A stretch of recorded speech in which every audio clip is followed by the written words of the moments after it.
later in other programs. Now, the bipartisan talks, which was suspended a month ago and was set to resume today, focusing on the recruitment of Independent Electoral and Boundaries Commission IBC commissioners, have hit a snag once again. This is after the Azimio team was a no-show, when as the team co-chairperson George Murugara asked the Azimio team to stop political posturing. The leaders are currently speaking. Let's cross over live and listen in. Well, very good afternoon to you. The presser just ended a few minutes ago, but we're here with the chairperson of the co-chairperson of the bipartisan committee representing the Azimio La Umoja, that is from the Kenya Kwanza side. I beg your pardon, who are also part of this discussion. And of course, they have said that until, they'll be waiting until when Azimio will show up for these meetings. But they're really concerned that they've really extended an olive branch to assist and just bring back the country together through the bipartisan talks. And I'm here with the chairperson, George Murugara, Tharaka Member of Parliament, and also the chairperson of the Justice and Legal Affairs Committee of the National Assembly, to put that into perspective. Thank you so much, sir, for your time. What is the situation like right now? We just remain the status quo. For Azimio, they suspended the talks. They have not called them off. We have to accept the suspension, but we say we are ready to resume when Azimio confirms they want to come back to the table. So that remains the status quo, and the rest of it is the law is going to kick in, and the law must be applied to the letter. So as far as we are concerned, the processes of IBC, these are squarely now under the parameters of the law, and let the law be applied as it is. Okay. And why do you think they're not coming back to the table? We do not know, because they had made several demands, which demands possibly were not met according to them, but which demands we had also told them they were unreasonable, they were untenable, and majority of them anchored on illegalities, like directing IBC to do certain things.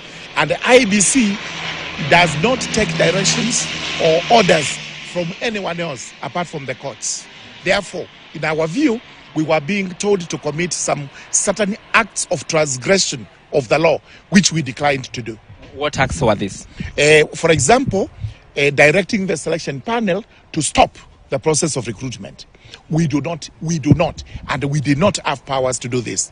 Also directing IBC to preserve the election materials.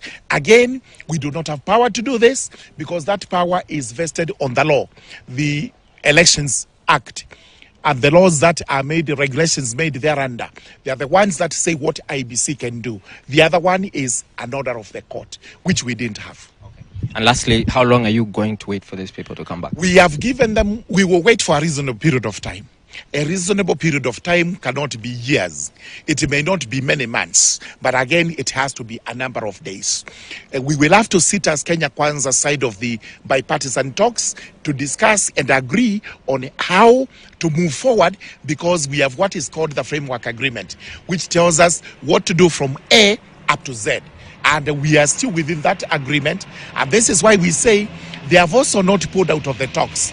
Because if they are to pull out, they will have to go to the agreement, give the necessary notices, and eventually possibly call for a dissolution of the talks, which they have not done. Thank you, Chairman. Thank you.